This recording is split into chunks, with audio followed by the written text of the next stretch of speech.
Woo!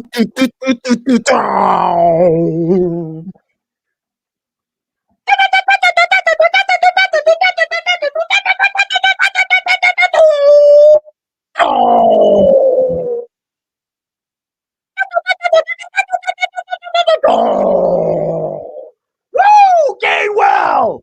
Let's go! Let's go, Gainwell! On! Oh, I don't know. I'm so surprised. So shocked. Gainwell was the starter. He's got all the snaps. 78% opportunity share. Shocking. Shocking. Not shocking, man. Pay attention. This is the shirt. This is the shirt that Nick Sirianni was wearing in the press conference. No one cares about DeAndre Swift. He's a shithead. Nobody likes him. No one wants to play with him. He just sulks in the corner. It doesn't matter. Yes, he has great advanced metrics. I've seen them. We have playerprofiler.com. Remember that site? We know. I'm well aware. And it doesn't matter. I can't believe where people were drafting him. That was so misguided. It was dumb. It was dumb. If you drafted DeAndre Swift in the year 2023, you didn't know what the hell you were doing. What did you think was going to happen? To me, it was between Rashad Penny and Kenneth Gainwell. But then Rashad Penny was only signed for like $1 million. So then who's left? Who's left that anyone actually wants out there that they trust? It's Gainwell. It's all about Gainwell. It's all about Gainwell. But Gainwell's not on the waiver wire. And this is Waiver Wired. This is the show that you come to figure out who to pick up off the waiver wire. And the beauty is we've got a bunch of great running backs to pick up on the waiver wire because the NFL has become a run-first league again. It's been decades, but now it's a run-first league again. Even in a total shootout, the Chargers were 50% run, 50% pass. And all these teams, all they want to do is run the ball now. There was an overcorrection with pass attempts and wide open offenses. Defenses adjusted. And now to adjust to the defensive adjustments, the offenses are getting bigger and they're running the ball more. They're having more jumbo formations, more tight ends on the field. You see the Steelers just adding yet more big tight ends. It's just a giveaway. It's a total giveaway. Look at all the tight ends that were drafted in the first, second, third round. It's crazy how many tight ends were drafted early in this, just in the last year. Why do you think that is? Because 11 personnel is out. 12 personnel is in. This is what they're doing. This is the Eagles are doing that. There's so many teams are doing this. And it means the running games are back. And this is the beauty of the NFL is that unlike other sports that they correct and they don't recorrect, right? They just keep evolving out into infinity to a point where the sport becomes absurd and they have to change the rules. Like in baseball, have to make the bags bigger. It's ridiculous. The NFL doesn't have to do any major rule changes. It's a self-correcting league. It's a self-healing league. Oh, there's too much emphasis on the passing game. Running backs don't matter. Oh, don't worry. The league will naturally correct itself. That's how you know you have a beautiful league, when it's self-correcting. And, I created a video with the top stashes in fantasy football at the running back position. My top two were Kenneth Gainwell and Roschon Johnson. And I'm going to let you know where I have Roschon Johnson. He's on my list of waiver wire pickups. Yes, in many leagues. Yes, I know sicko diehards that are in super serious leagues. There are lots of leagues out there where Roschon Johnson was not drafted. That is a thing that happened. I know it's wild, right? I know it's crazy, but a lot of people didn't draft him. In a lot of leagues, he's on the waiver wire. Just check him out. He's only rostered like 30% of leagues on Yahoo, ESPN. Oh, yeah. So I'm going to list the players I want to pick up on the waiver wire and how much you should be bidding on them with your FAAB budget after this. Hey, we've got to talk about Rival Fantasy today. Rival Fantasy, they're a huge supporter of everything we do, the podcast channel, the YouTube channel. It's possible because of Rival, and they have an incredible new offer with promo code PLAYER. Promo code PLAYER, you double your deposit up to $200, and you get $25 in bonus bucks. So it's $225 additional to play in NFL preseason. You can do their props on the fantasy book where it's over, under, up to 5 guys. The more over-unders you hit, the higher your payout. And they have their challenges for the community. You can say, hey, I think that player X is going to go over this many fantasy points, and someone takes you up on it. They take the other side. It's great. I love their fantasy bingo, where you can do 5 across, you can do 4 in the corner, black it out, just predicting fantasy points on your favorite players, especially in preseason. The promo code is PLAYER, where they match your deposit up to $200 plus those $25 in bonus bucks. This offer is insane. Hey, we've got to talk about Rival Fantasy today. That's right. That's right. Rival.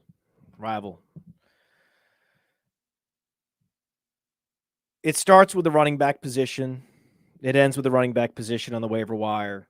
There's no other really position to focus on. From now on this year, I'm not talking about all these wide receivers. They're always a waste of time. They're almost always a waste of time. Like last year, we had one, like Christian Watson, right? That was it. It was for like a week. He was available, and then he went on a run for 4 weeks, and it was amazing. Otherwise, waste of time. The running backs, getting the right running backs is where it is. So we're going to start. We're going to get out of the way. Quarterbacks, any quarterbacks to pick up on the waiver wire? No, there's nobody. Jordan Love, my hack is Jordan Love is someone to keep on the waiver wire. Let him play someone better than the Bears. And if you do want to stream someone that has some rushing upside for this week, Kenny Pickett is going to be available in a lot of leagues after this week, and I want to get him. But I also want to see how he does without Deontay Johnson, potentially without Pat Freiermuth. So, the Browns defense looked amazing.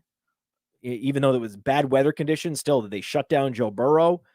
So this isn't the week to get Pickett, actually. I wish it was. It's actually the week after where the schedule really lightens up for Kenneth Pickett Sr.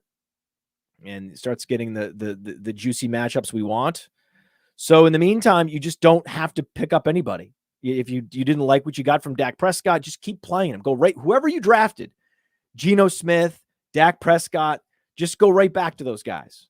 Reassess one more week, and then I'm sure Kenneth Pickett Sr. will be available after he plays the Browns. I'm not worried that he's going to go and go nuclear. I also just want to see how he does without those key receivers. And then they get the Raiders the following week. That's the week to stream Pickett. But I don't even see any good streamers. I don't even care at quarterback. Just stay with who you have. At wide receiver, Zay Jones. It's not Romeo Doubs. Last time I checked, Christian Watson's the number 1 there, and he's coming back. And Romeo Doubs is the number 3. Right? He's no Jaden Reed. Jaden Reed's going to keep getting acclimated to the league, and he's going to keep earning more and more of the target share, more and more of the opportunities, running a more and more diverse route tree. So Doubs caught the touchdown. Congratulations. Really squeezed it. Good job by him. And that's probably going to be his best game of the year. So I don't care about Romeo Doubs. Don't care about Jordan Love. Play someone better, and maybe I'll be interested. Zay Jones, though. The beauty is the Calvin Ridley game really distracted people away from Zay Jones. He made the spectacular catches. He was operating further downfield. He had not quite as impressive of a performance, but almost as impressive. So he, just like Calvin Ridley, vastly outperformed Christian Kirk. And there's a lot of electric targets, a lot of good, solid wide receivers in Jacksonville. And Zay Jones is going to have weeks, and he's going to have touchdowns. You want a starter on a top offense, right? This is a team that's going to win the division. They have a bunch of easy matchups because they play the Texans twice and they play the Colts twice, even though Trevor Lawrence didn't look good against the Colts. It was week 1. We'll see what happens. So they have a lot of easy matchups within the division. Zay Jones is going to have spike weeks. He has 20-plus point potential any given week. I think that he and Calvin Ridley will finish the year. Calvin Ridley, and Christian Kirk will all finish the year closer than anyone believes. I think everyone sees this huge disparity where it's Ridley as the alpha and then Zay and Christian Kirk down here. I don't think that's true. I think that the most impressive game by any receiver was actually Evan Ingram. He had a 100% catch rate. For that reason, Zay Jones is not going to be in demand, even though he put up a whole bunch of fantasy points, put up like 16 fantasy points. He was great. And if you watch the game, he looked great. These spectacular catches down the field. There are spike weeks to come from Zay Jones. I know there are, given his role, given his abilities, and given the offense that he's operating in. I don't know there's Romeo Doubs spike weeks coming or not. I don't know there's any spike weeks coming for any of these guys. I'm also in deeper leagues picking up Calvin Austin because he has 4.2 wheels, and that's the best way to predict spike weeks is how fast is this guy, how explosive is a player. So deeper leagues, Calvin Austin. Shallower leagues, pick up Zay Jones. At tight end, Hunter Henry. That's the only guy. Hunter Henry. He was the number 1 receiver. I know Bourne got more targets, but in the red zone, in clutch situations, they were trying to get the ball to Henry. He did come up clutch, like on a 4th and 15. Complete to Hunter Henry over the middle. It was a beautiful play. The offense runs through Hunter Henry. It doesn't run through Kendrick Bourne. As much as Kendrick Bourne wants it to run through Kendrick Bourne, it doesn't. It's really Hunter Henry is the number 1 receiver with the Patriots. So I think if you're actually thinking about FAAB bidding, I might put 3% down on Zay Jones if I need a receiver to start this week. If I need a tight end, I'd put 1 or 2% down on Hunter Henry and see what happens. You're not going to get him, right? But we're not here to spend any kind of substantial FAAB amount on quarterbacks in single quarterback leagues or on tight ends or even wide receivers. Zay Jones is interesting to me. And in very deep leagues, Calvin Austin is still available. And so there you might go 5% if it's a very deep league and Calvin Austin is by far and away the best option on the waiver wire. And you start, 3, 4, 5, 6 receivers in some of these. Yes. Okay. You could go up to 5% on Calvin Austin, but you want to hold back most of your FAAB spending, almost all of it, put it on running back. And this week, running back is loaded. The waiver wire is loaded because no one was drafting Joshua Kelley. No one was drafting Justice Hill. So if you need a starter, if you need a guy you know is going to get 10 points, then your first priority is Justice Hill. He's explosive. He is a pass catcher at Oklahoma State, 31 catches, 44 targets in his junior year at Oklahoma State, junior or sophomore season. Whatever year he went out and put 1,400 yards up at Oklahoma State. It was 2017. I don't know if Justice Hill came out early or not. That's a good question. But he did. Yeah, Justice Hill did come out early because Justice Hill actually, oh my God, he definitely came out early. There's no question about it. Justice Hill came out early because at age 18, he put up 1,100 yards. 1,100 yards at age 18. Think about that for a second. That's actually really impressive. That's incredible.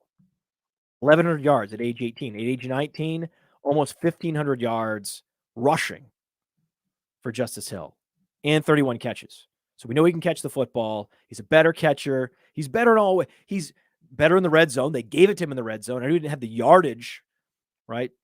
Gus Edwards had a similar carry count, but looked a lot more efficient with his runs. But if Justice Hill is getting the ball to the 3-yard line, he can only get at most 3 yards. So of course, if a lot of your carries are inside the red zone, inside the green zone, inside the 5, then of course your yards per carry is not going to be impressive because you're running into the end zone. So Justice Hill has the potential to be the primary back with explosiveness and pass catching ability in a quality offense, that's where you want to put your you want to put at least 20% of your FAAB budget down on Justice Hill. Joshua Kelley, 15%. Right. So Joshua Kelley is a quality all-purpose running back. He's best comparable to Sony Michel on Player Profiler in a good way because he has enough size. He has just enough explosiveness. He has just enough agility. He has just enough everything, pass catching ability to be a solid starter in the league. And he's on the Chargers. You want these guys on the Chargers, on the Ravens. But also there's Roschon Johnson.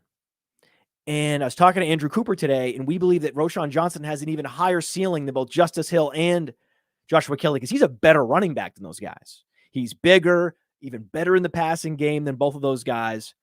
It's just that there's no clear path to significant, at least rush share in Chicago. But he already has 7 targets. He had a 7-target game. He was the league leader among running back targets. It was Ezekiel Elliott and Roschon Johnson with 7 targets, inexplicably. So Roschon Johnson, if you need production, you would slot him in as your 3rd priority and put 10% of your FAAB budget down on Roschon Johnson. However, if you don't need production today, tomorrow, next week, the week after, if you have quality running back depth, like if you drafted, I don't know, Kenneth Gainwell, then you're feeling good, right? You're feeling great. So you don't necessarily need a starter. And then you could, in that case, I would stack rank Roschon ahead of those guys because over time, he is only going to earn more and more and more touches in Chicago. If he's getting 7 targets with a mobile quarterback, that's incredibly impressive. That makes him the best receiving running back of anyone on waivers right there. And we know he has the size, and they trust him with ball security inside the red zone. So he's the best candidate to be the all-purpose back just on merit by, say, week 5, week 6. So, again, if you really need production next week, I would go Hill, Kelley. But if you can get away with stashing a running back from the waiver wire, it's got to be Roschon Johnson. Then, as your 4th priority, it's got to be Kyren Williams because they split the snaps. He was in there in all passing situations. It was Cam Akers in rushing situations. It was highly telegraphed. Defenses are going to figure this out. It's not the way to run an offense and player personnel packages. Sean McVay, you need to do what the Philadelphia Eagles are doing, which is just play Gainwell all the time. And then the defenses don't know what's coming. But we at least know in passing situations, it's going to be Kyren Williams. These are valuable touches. We've seen sub-athlete running backs, unathletic running backs perform well. Chris Thompson had some agility. That was about it. Theo Riddick really wasn't an athlete at all. He just happened to be a really good receiver, really good quality receiver. He was a receiver at Notre Dame, and then he converted with Detroit. Well, that's just what Kyren Williams is with Notre Dame as well. Just a quality receiver. That's what he is, a quality, dependable receiver in a way that Cam Akers just isn't. So he's going to be out there and he's going to get you your 10 fantasy points in PPR leagues because the Rams are going to be losing a lot of negative game scripts coming. I know what you saw in week 1. That was a mirage. So again, solid guy that will give you 10 fantasy points, Kyren Williams. He's the number 4. But again, if you have the ability to stash a player, you don't need the production in week 2. A lot of us went hero RB, and we do need the production, right? So like some of us drafted, like in the Scott Fish Bowl, I drafted Antonio Gibson. So I need production. I don't have the luxury of just sitting on Roschon Johnson or sitting on also Chuba Hubbard because my 5th option on the waiver wire is Chuba Hubbard. He was more efficient than Miles Sanders in week 1. He was also, close to 10 yards a carry. He, was better with ball security because Miles Sanders fumbled. So on a lot of levels, Hubbard,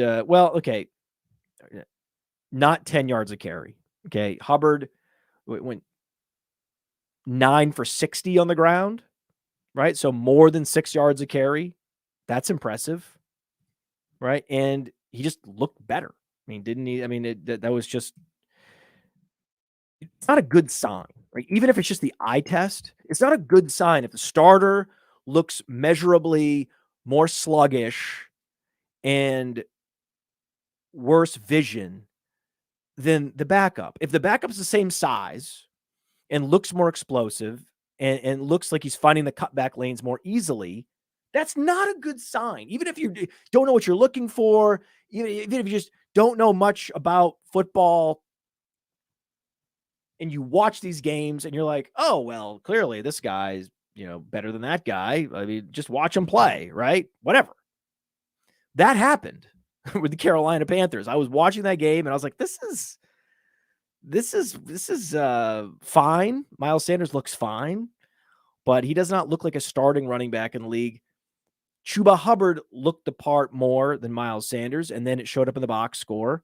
But Miles Sanders was out there with more snaps, therefore more receptions. But remember, Chuba Hubbard had 25 catches last year, or not last year, the year before. So in 2021, Chuba Hubbard, 25 catches. Spoiler alert, Miles Sanders had fewer than that last year. He's going to have more than that this year, based already on the fact that he was one of the league leaders also in receptions among running backs. So you're like, oh yeah, one of the league leaders in receptions for running backs, Miles Sanders. He was the clear lead back. That's fine. This is a run-first offense.